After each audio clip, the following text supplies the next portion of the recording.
Global ITI के YouTube channel पे आप सभी का एक बार फिर से स्वागत है। आज हम पार्ट 2 सॉल्व करेंगे।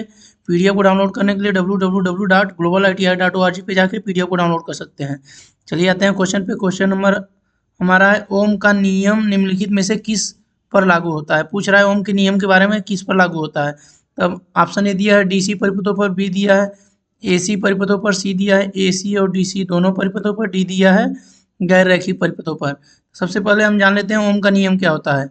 ओम का नियम क्या कहता है कि किसी भी बंद परिपथ में, ठीक, किसी भी बंद परिपथ में जो विभवांतर होता है वह प्रतिरोध में बहने वाली धारा के अनुक्रमानुपाती होता है। क्या होता है? अनुक्रमानुपाती, अर्थात V is directly proportional to I, और इसी को हम कहते हैं V बराबर I इंटू R। ठीक, यही हमारा क्या है? ओम का नियम। या तो इसको ऐसे भी लिखते हैं V/I बराबर R। अलग अलग तरीके से इसको हम लोग लिख सकते हैं। तो अब आते हैं क्वेश्चन पे। क्वेश्चन कर रहा था ओम का नियम निम्नलिखित में से किस पर लागू होता है। तो ओम का नियम AC व DC दोनों परिपथों पर लागू होता है। तो AC को किसको बोलते हैं? AC मतलब अल्टरनेटिंग करंट, अल्टरनेटिंग, ठीक। DC मतलब डायरेक्ट करंट, ठीक, डायरेक्ट।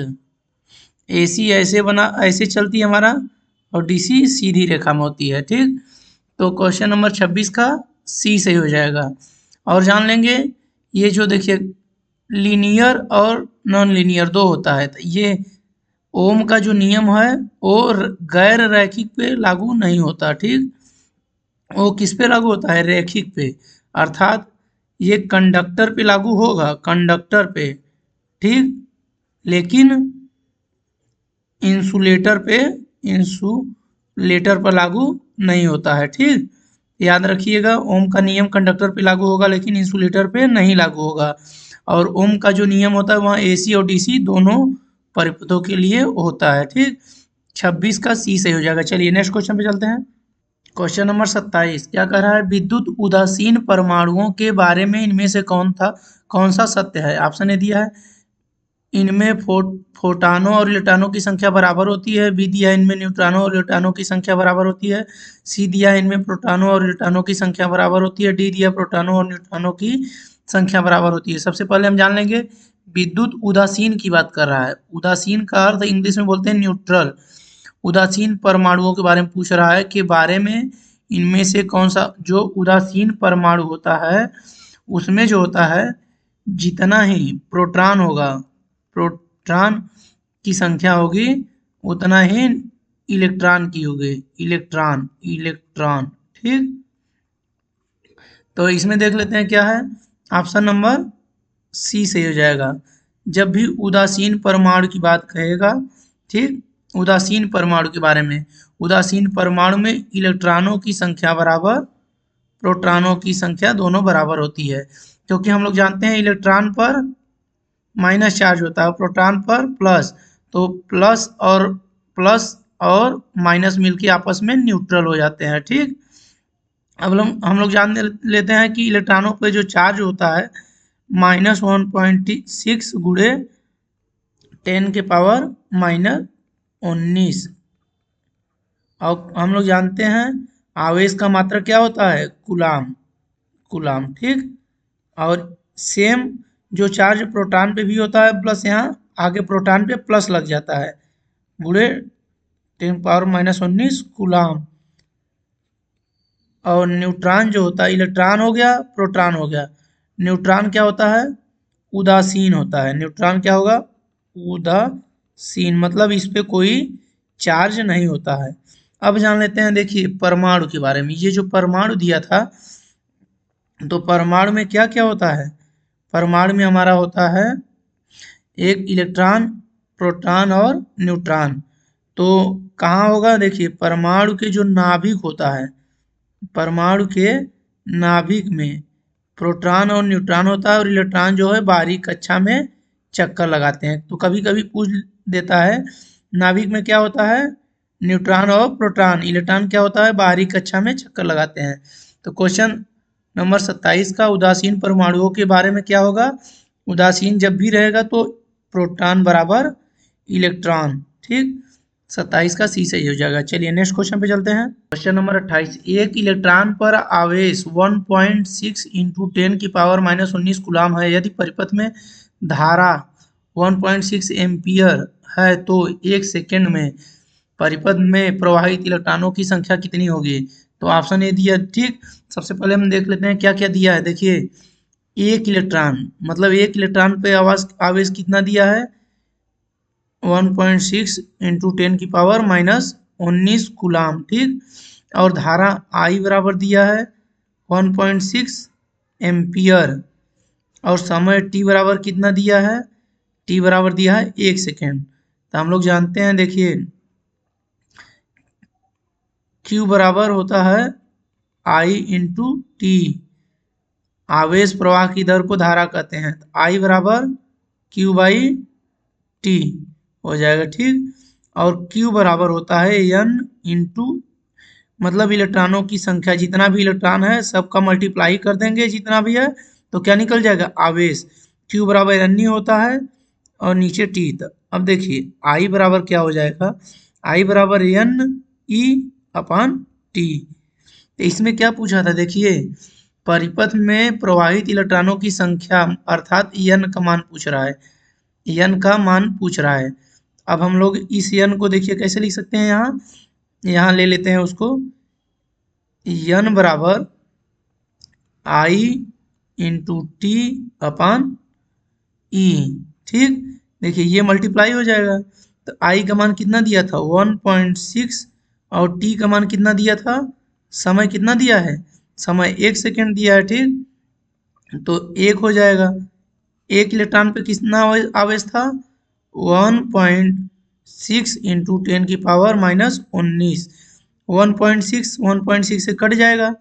ठीक, बचेगा क्या, 1/10 की पावर -19 बराबर, ये जब ऊपर जाएगा तो 10 की पावर 19, ये प्लस हो जाएगा। जो माइनस है जब ऊपर जाता है तो क्या हो जाता है, प्लस। तो हमारा जो आंसर होगा क्या होगा, 10 की पावर +19, 28 का सी से हो जाएगा। तो ये फार्मूला याद रखना होगा आप लोग को, Q बराबर IT, Q बराबर NE। ठीक, 28 का सी से हो जाएगा। चलिए नेक्स्ट क्वेश्चन पे चलते हैं। क्वेश्चन नंबर 29, दिए गए परिपथ में 10 ओम वाले प्रतिरोध में 1 सेकेंड में उत्पन्न ऊष्मा का मान 10 जूल दिया है। ठीक, 1 सेकेंड में 3 ओम वाले प्रतिरोध में उत्पन्न ऊष्मा का मान।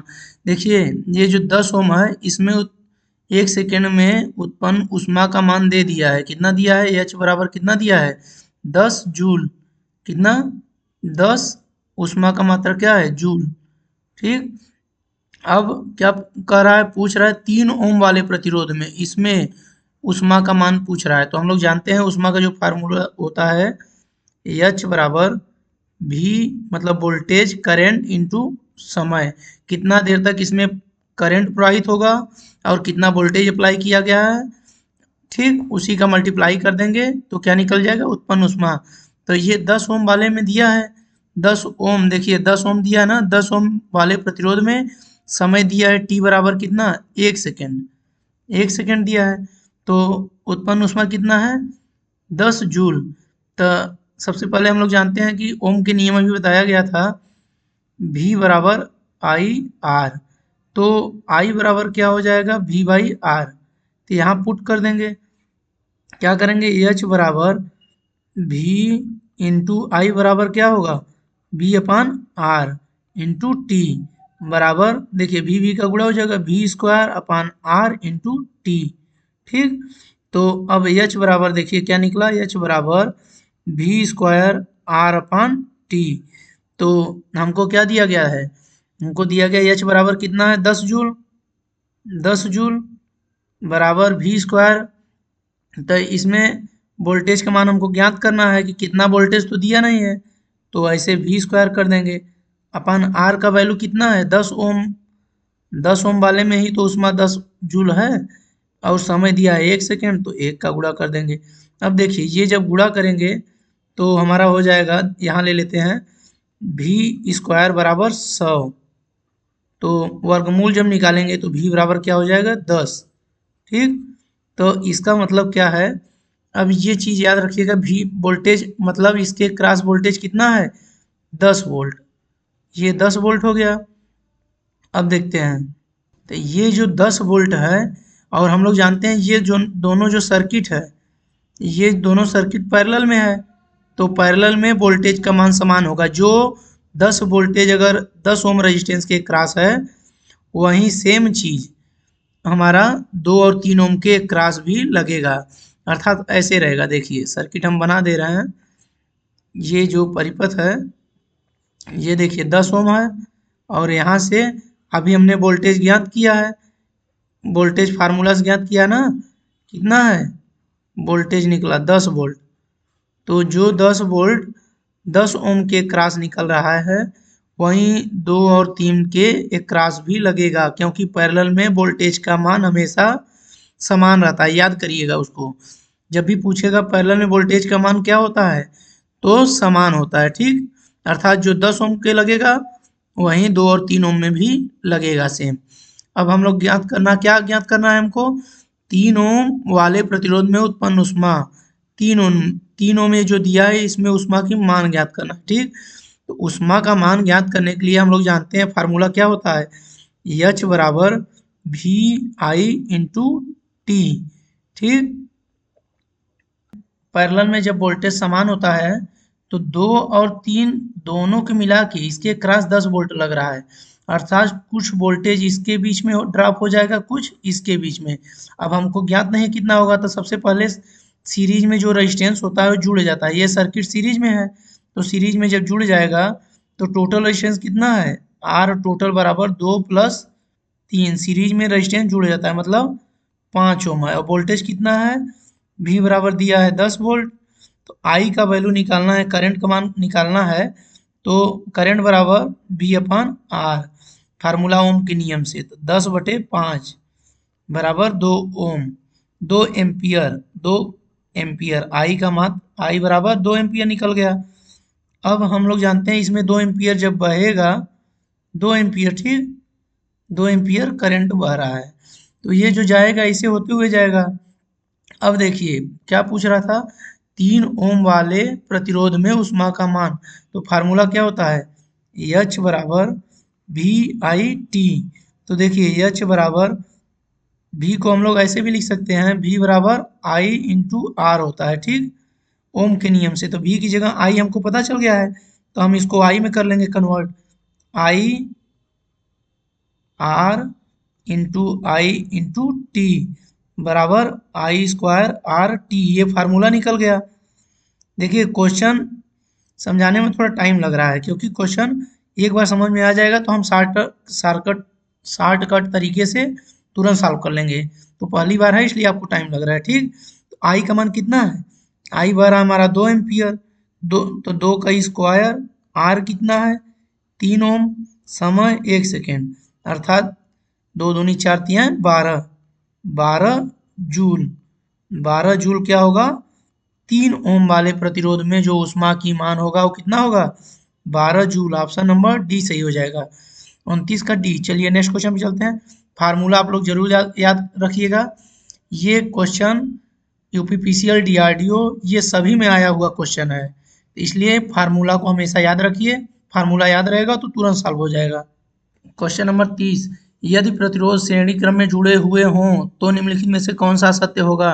ऑप्शन ए दिया है ताप गुणांक का मान समान होगा, बी दिया है प्रत्येक प्रतिरोध का मान समान होगा, सी दिया प्रत्येक प्रतिरोध में प्रवाहित धारा का मान समान होगा, डी दिया है प्रत्येक प्रतिरोध के टर्मिनलों के बीच वोल्टेज का मान समान होगा।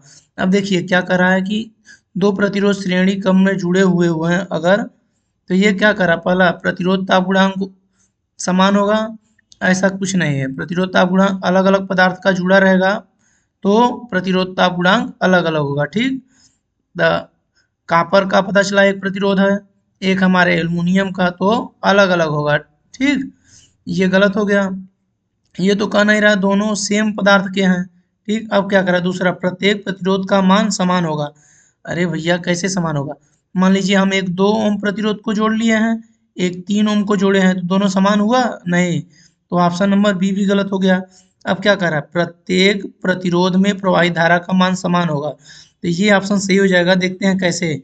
जब दोनों प्रतिरोध श्रेणी क्रम में है, अर्थात ये बैटरी है, इसमें से जब करंट प्रवाहित होगा तो ऐसे जाते हुए जो करंट 2 ओम में जाएगी वहीं तो निकलेगी 3 ओम से होते हुए, अर्थात श्रेणी क्रम में धारा का मान समान होता है प्रत्येक। ठीक, ऑप्शन नंबर सी सही हो जाएगा।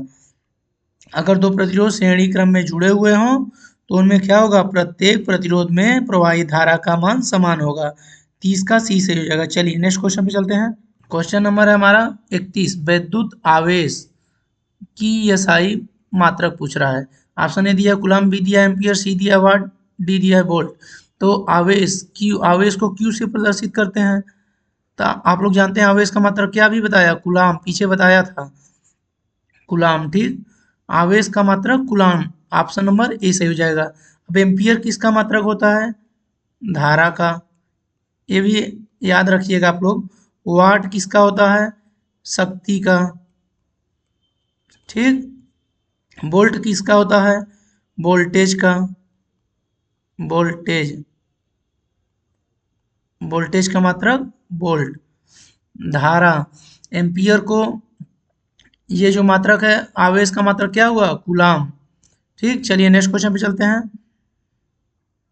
Question number 32। इनमें से कौन सा विकल्प जूल के नियम को सही ढंग से निरूपित करता है, जहां धारा आई, ठीक, प्रतिरोध आर और टी समय अवधि को निरूपित करता है। तो ये पूछ रहा है कि जूल का नियम क्या कहता है कि अगर किसी बंद परिपथ में धारा प्रवाहित होती है, ठीक, और उसमें रेजिस्टेंस आर है, ठीक, तो उसमें क्या होगा, ऊष्मा उत्पन्न होता है। तो उसी का फार्मूला अभी हम लोग आपको बताए थे हम, ठीक, कि यह ऊष्मा का फार्मूला क्या होता है, वी आई इंटू टी। तो इसमें देखिए वी तो कहीं है नहीं, पूछ रहा है धारा और प्रतिरोध और समय के बीच ये जो रिलेशनशिप है उसी को दिखाना है। तो हम लोग वी बराबर जानते हैं, ओम के नियम से वी बराबर आई इंटू आर। तो देखिए आई आर में बदल देंगे, वी की जगह लिख देंगे आई आर गुणे टी, आई इंटू टी पहले से था ये दोनों। ठीक, तो जब इसका गुणा करेंगे एच बराबर आई इंटू आई बराबर I square are into T. तो ये फार्मूला होता है जूल के नियम के अनुसार। तो भी दिया नहीं था इसलिए भी को हम लोग आई और आर में कन्वर्ट कर लिए।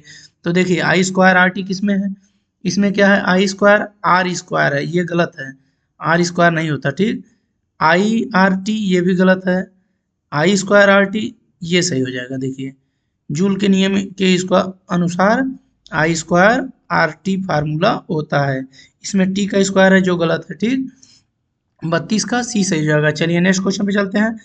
फार्मूला को आप लोग याद कर लीजिए और आसानी से ओम के नियम के द्वारा कन्वर्ट कर सकते हैं। क्वेश्चन नंबर 33 कह रहा है यदि किसी परमाणु में प्रोटॉनों की संख्या 39 है तो इलेक्ट्रॉनों की संख्या कितनी होगी। तो जब कोई परमाणु होता है, ठीक, और परमाणु ये तो आवेशित कर नहीं रहा है कि चार्ज परमाणु नॉर्मली उदासीन होता है। ठीक, तो जितना ही हमारा प्रोटॉन की संख्या होगा उतना ही इलेक्ट्रॉनों की संख्या होगी। क्योंकि उदासीन कब होता है, प्रोटॉन हम लोग जानते हैं हमेशा पॉजिटिव होता है, इलेक्ट्रॉन निगेटिव होता है। तो परमाणु जब बना है उदासीन होता है, अर्थात प्रोटॉनों की संख्या बराबर इलेक्ट्रॉनों की संख्या। ठीक, इलेक्ट्रॉनों की संख्या होता है, इलेक्ट्रॉनों की संख्या। तो प्रोटॉनों की संख्या 39 दिया है, तो परमाणु में इलेक्ट्रॉनों की संख्या कितनी होगी, 39। और अगर परमाणु क्रमांक के बारे में पूछता, परमाणु क्रमांक बराबर क्या होता है, प्रोटॉनों की संख्या, तो कितना होता है, 39 ही हो जाता। परमाणु क्रमांक बराबर प्रोटॉनों की संख्या।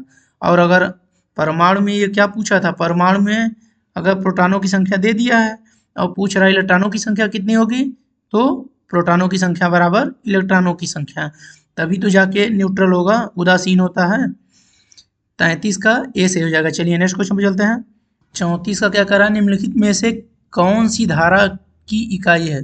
धारा को आई से प्रदर्शित करते हैं। ठीक, इसकी इकाई के बारे में पूछ रहा है। तो हम लोग जानते हैं धारा की इकाई क्या होता है, एम्पियर। क्या होता है, एम्पियर। तो ऑप्शन नंबर सी सही हो जाएगा। अब वोल्ट किसका इकाई है, वोल्टेज की। किसका, वोल्ट जो होता है वोल्टेज का इकाई होता है। और ओम किसका होता है? प्रतिरोध। प्रतिरोध मतलब रेजिस्टेंस। और किलोवाट घंटा किसका होता है? ऊर्जा का। किसका? एनर्जी का। ठीक, तो हमें क्वेश्चन में पूछा था धारा की इकाई, तो एम्पियर सही हो जाएगा। चलिए नेक्स्ट क्वेश्चन पे चलते हैं। क्वेश्चन नंबर 35, ओम के नियम में प्रयुक्त सूत्र फार्मूला के बारे में पूछ रहा है, जो विभव अंतर धारा प्रतिरोध के बीच संबंध, विभव अंतर मतलब भी, धारा मतलब आई, और आर के बीच में जो अभी ओम का नियम हम लोग पढ़े थे। ओम का नियम क्या होता है? ओम का नियम होता है कि नियत ताप नियत रहे और जो कंडक्टर है वो भी न बदले। ठीक, जिस पदार्थ को यूज कर रहे हैं, तो बंद परिपथ में जो विभवांतर होता है, मतलब अर्थात रेजिस्टेंस में जो धारा प्रवाहित होती है, वो विभव के अनुक्रमानुपाती होता है। V is directly proportional to I, V बराबर I इंटू आर, ये फार्मूला होता है। यही पूछ रहा है कि इनमें क्या संबंध है। अब देखिए, इसमें देखिए V बराबर आई आर अगर ऐसे नहीं दिया है, तो इसमें देखिए सबसे पहले 2 रहेगा नहीं, ये गलत हो गया। अब देखिए आर, इधर आर किया है, तो हम लोग इसको बदल देते हैं। आर बराबर अगर निकालेंगे इससे, तो क्या हो जाएगा? V अपन आई। तो इसमें है V अपन आई, नहीं, यहाँ गुणा है, यहाँ भाग होता तो ये भी सही हो जाता। ये गलत है, ये गलत हुआ। अब यहाँ देखिए, जहाँ 2 है उसको तो तुरंत गलत कर दीजिए। अब देखिए यहाँ आई दिया है, आई बराबर V अपन आर। अब हम लोग इसको निकालते हैं, आई बराबर V upon r. Option number D सही हो जाएगा। ये ओम के नियम के द्वारा विभव, धारा और रेजिस्टेंस में संबंध है। 35 का डी सही हो जाएगा। चलिए नेक्स्ट क्वेश्चन पे चलते हैं। क्वेश्चन नंबर 36, आधुनिक इलेक्ट्रॉन के सिद्धांत के अनुसार एक परमाणु प्रोटॉन, न्यूट्रॉन और इलेक्ट्रॉन से बना है। तीनों तत्व में से कौन, मतलब किसको निरावेशित माना जाता है, मतलब उदासीन माना जाता है, यानी इसमें कोई आवेश नहीं होता। ठीक, कोई आवेश नहीं होता। तो हम लोग जानते हैं प्रोटॉन पे आवेश होता है, कितना होता है? 1.6 गुणे 10 की पावर -19 प्लस में। इलेक्ट्रॉन पे कितना होता है? माइनस में 1.6 गुणे 10 की पावर -19। न्यूट्रॉन जो हमारा होता है उदासीन होता है। ठीक, इसमें अर्थात न्यूट्रॉन, यह क्या होगा? इस पे कोई आवेश नहीं होता है, कोई आवेश नहीं होता है। ठीक, नहीं होता है न्यूट्रॉन पे। इलेक्ट्रॉन प्रोटॉन पे क्या होता है दोनों पे। ठीक, तो 36 में पूछ रहा था तीनों तत्वों में किसमें आवेश नहीं होता, मतलब उदासीन होता है, तो हमारा न्यूट्रॉन से हो जाएगा। चलिए नेक्स्ट क्वेश्चन पे चलते हैं। 37, विद्युत प्रतिरोध की इकाई क्या है? प्रतिरोध को आर से प्रदर्शित करते हैं। इकाई क्या होता है? ओम। अब देखिए, वोल्ट किसका इकाई होता है? वोल्टेज का। वोल्टेज का। ठीक, वाट किसका इकाई होता है? शक्ति का। इसको पी से प्रदर्शित करते हैं। अब हेनरी किसका इकाई होता है? हेनरी जो है हमारा इंडक्टेंस का यूनिट होता है। इंडक्टेंस क्या होता है कि जब किसी, ये जो प्रेरक मतलब कॉइल जो होती है, कॉइल, इसमें अगर हम करंट प्रवाहित करेंगे, तो विद्युत अगर हम प्रवाहित करेंगे तो ऊर्जा को ये चुंबकीय रूप में स्टोर करती है। ठीक, स्टोर की जो क्षमता होती है उसी को हम लोग इंडक्टेंस कहते हैं। इसको हम लोग हेनरी में मेजर करते हैं, मतलब इसकी मेजर की इकाई क्या है? हेनरी। 37 का ये सही होगा। प्रतिरोध की इकाई क्या होती है? ओम। प्रतिरोध किसको कहते हैं? जब किसी कंडक्टर में धारा प्रवाहित होती है तो धारा के प्रवाह का विरोध करता है, उसी को हम लोग क्या कहते हैं? प्रतिरोध। नाम से ही पता चल रहा है प्रतिरोध, रोध माने रोकना, अर्थात यह धारा को रोकता है। ठीक, 37 का ए सही हो जाएगा। चलिए नेक्स्ट क्वेश्चन पे चलते हैं। क्वेश्चन नंबर 38, प्रतिरोधकता के लिए एसआई इकाई क्या है? ऑप्शन ए दिया है ओम मीटर, बी दिया है ओम मीटर, ओम प्रति मीटर ये है ओम मीटर, सी मीटर प्रति ओम 1/ओम मीटर। तो सबसे पहले प्रतिरोधकता क्या होता है जान लेते हैं। प्रतिरोधकता क्या है कि किसी पदार्थ का प्रतिरोधकता से पता चलता है कि उस पदार्थ में धारा के प्रवाह का कितना ज़्यादा विरोध होता है। अर्थात कापर की प्रतिरोधकता जैसे होती है, मान लीजिए 1.7 इंटू 10 की पावर -8 ओम मीटर। ठीक, ओम मीटर। तो कॉपर की प्रतिरोधकता जो होती है नाइक्रोम से क्या होती है, नाइक्रोम से कम होती है, अर्थात कॉपर में जो धारा के विरोध करने की क्षमता है वह नाइक्रोम से कम है। ठीक, किसी पदार्थ की प्रतिरोधकता एक निश्चित होती है, अर्थात कॉपर की इतना है, एल्युमिनियम की अलग, नाइक्रोम की अलग। ठीक, तो अब हम लोग जान लेते हैं प्रतिरोधकता का ये मात्रक पूछ रहा है। तो सबसे पहले देखिए प्रतिरोध क्या होता है, फार्मूला उसका देखिए, आर बराबर रो एल अपन ए। प्रतिरोध किस पे निर्भर करता है, ये एक तो लंबाई पे, लंबाई, दूसरा क्षेत्रफल। लेकिन ये जो प्रतिरोधकता होता है वह लंबाई और क्षेत्रफल पर निर्भर नहीं करता, लंबाई व क्षेत्रफल पर नहीं निर्भर करता। ठीक, ये याद रखिएगा। अर्थात कॉपर चाहे इतना लंबा हो, मान लीजिए 1 मीटर लंबा कॉपर है चाहे 10 मीटर, ठीक, दोनों की जो प्रतिरोधकता होगी 1.7 इंटू 10⁻⁻8 ओम मीटर ही होगी। ठीक, अर्थात किसी एक पदार्थ की प्रतिरोधकता जो होती है हमेशा निश्चित होती है, लंबाई और क्षेत्रफल बढ़ाने से प्रतिरोध बदलता है, न कि प्रतिरोधकता। तो हमको पूछा था कि प्रतिरोधकता का मात्रक क्या है, तो अब हम लोग निकाल लेते हैं कैसे। देखिए आर बराबर रो एल अपन ए, तो ये जो रो होता है यही प्रतिरोधकता है, प्रतिरोधकता। ठीक, यह जो होता है निश्चित, रो बराबर क्या हो जाएगा, यहाँ से निकालेंगे तो रो बराबर ये मल्टीप्लाई हो जाएगा r into a upon l. तो आर को हम लोग हमेशा ओम में प्रदर्शित करते हैं, ए को मीटर स्क्वायर में, एल को मीटर में, तो मीटर मीटर से कट जाएगा, तो मात्रक क्या हो जाएगा, ओम मीटर। ऑप्शन नंबर बी सही हो जाएगा। 38 का बी। देखिए क्वेश्चन बहुत ही आसान होता है एग्जाम में, बस उसको थोड़ा सा समझना होता है। तो जब भी एग्जाम में बैठिएगा आप लोग दिमाग कंसंट्रेट करके, ठीक, घबराइएगा नहीं। Question number 39। देखिए जब 2 एम्पीयर विद्युत धारा 2 ओम प्रतिरोध के फिलामेंट से गुजरती है तब कितना ऊष्मा उत्पन्न होती है। अरे भैया अभी हमने आपको फार्मूला बताया था, ऊष्मा बराबर क्या होता है, देखिए VIT, ये याद रख लीजिए। अब इसमें क्या दिया है, धारा दिया है, आई आपको दे दिया है, आई बराबर कितना दिया है 2 एम्पियर, और आर दिया है कितना, आर बराबर 2 एम्पियर। देखिए फिलामेंट से गुजरती है तो उत्पन्न ऊष्मा की मात्रा। देखिए ये जो क्वेश्चन है ये पूछ रहा है पावर के बारे में। जो ऊष्मा लिखा है ना, देखिए ऊष्मा हीट का जो मात्रक होता है, अभी हमने क्या बताया था, जूल होता है। ठीक, तो लेकिन इसमें क्या दिया है, वाट। वाट किसका मात्रक होता है, शक्ति का, किसका, शक्ति। तो शक्ति को P से प्रदर्शित करते हैं अर्थात पावर। तो पावर का जो फार्मूला होता है VI। अब इसमें क्या क्या दिया है, देखिए I दिया है और R दिया है। तब हम लोग जानते हैं ओम के नियम से V बराबर I इंटू R। तो V तो दिया नहीं है, तो V को हटा के हम लोग P बराबर कर लेंगे I R इंटू आई बराबर आई स्क्वायर आर। आई का मान कितना दिया है, 2 एम्पियर, 2 का स्क्वायर कितना हो जाएगा, 2 स्क्वायर इंटू आर का मान 2 है, बराबर 8 ओम, 8 वाट। 8 वाट सही हो जाएगा सी।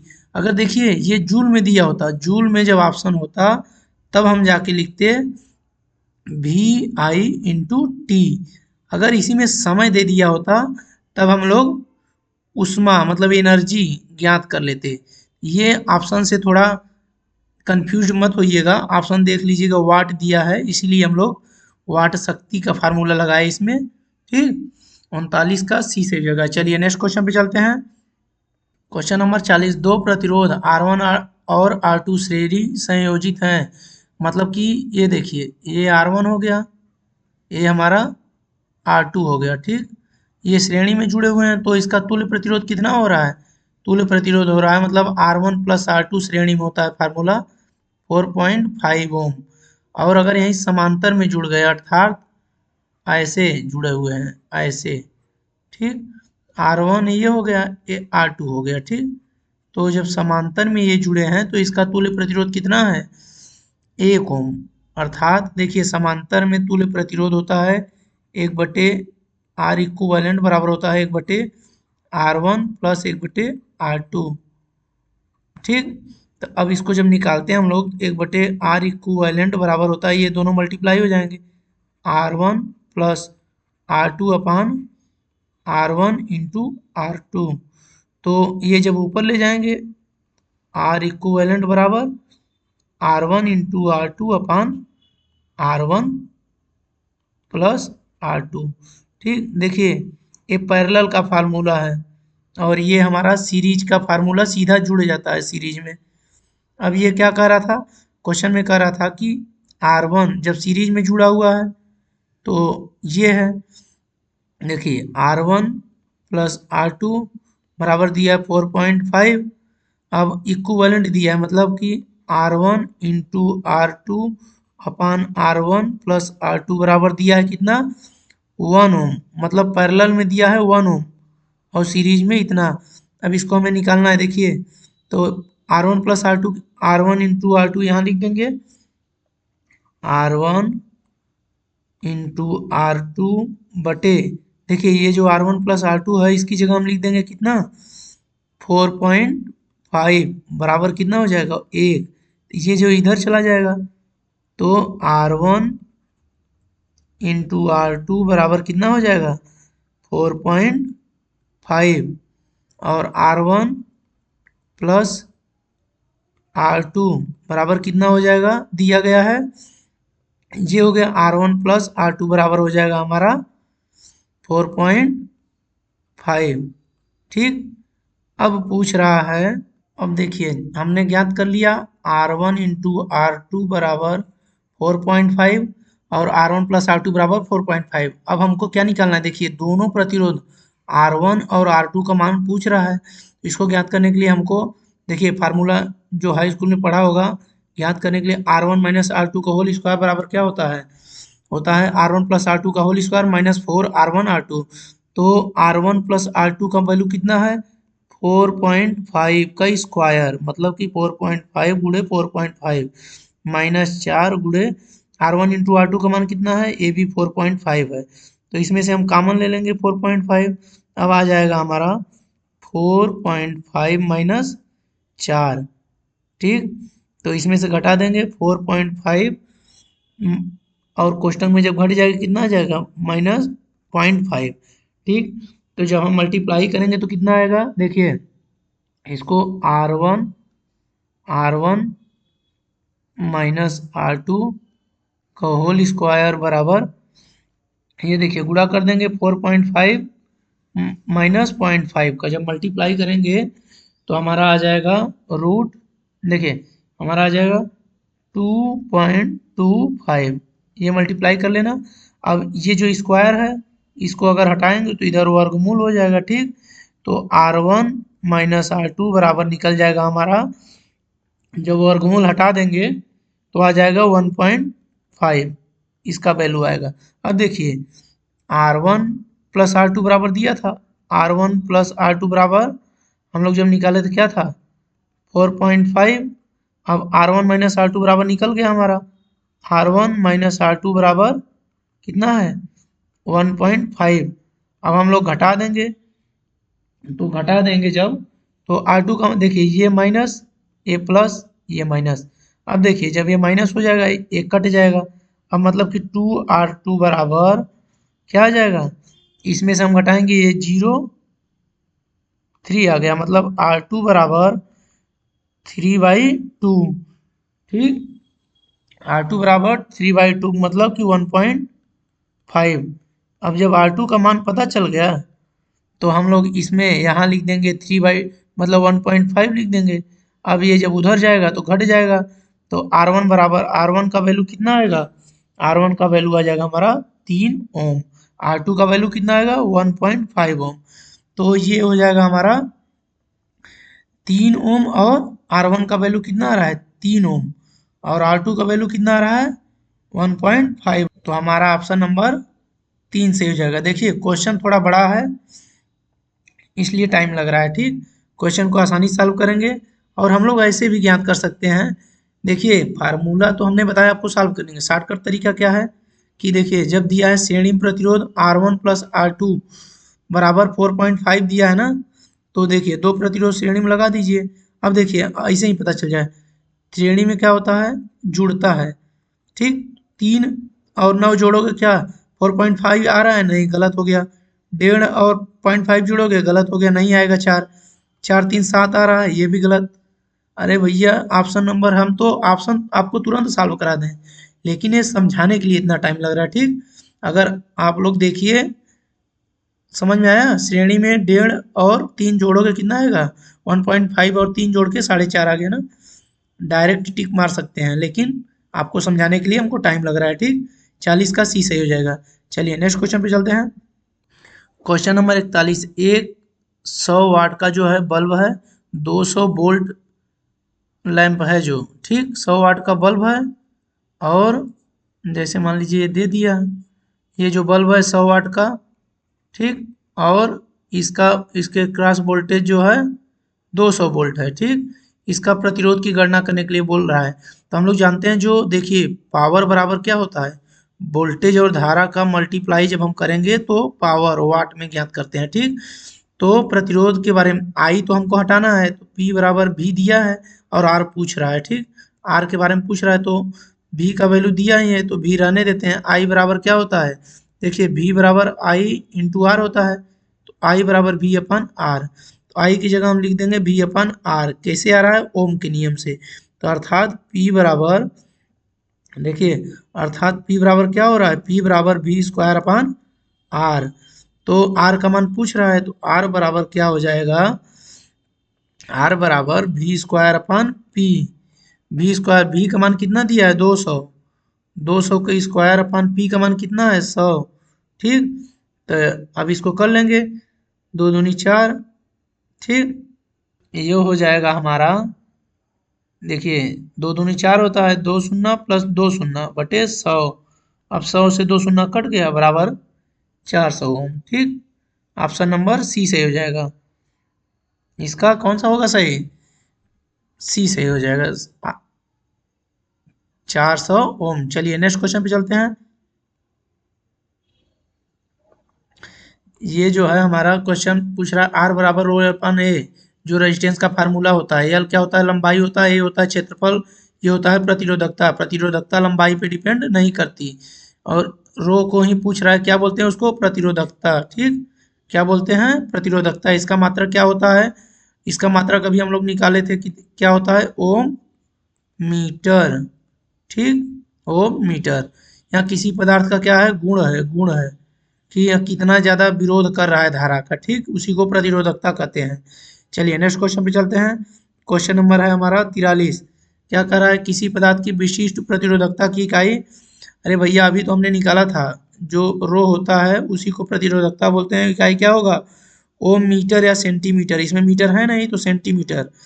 ठीक, अब ओम किसका मात्रक है, ओम प्रतिरोध का मात्रक है। ओम मीटर किसका है, प्रतिरोधकता का है।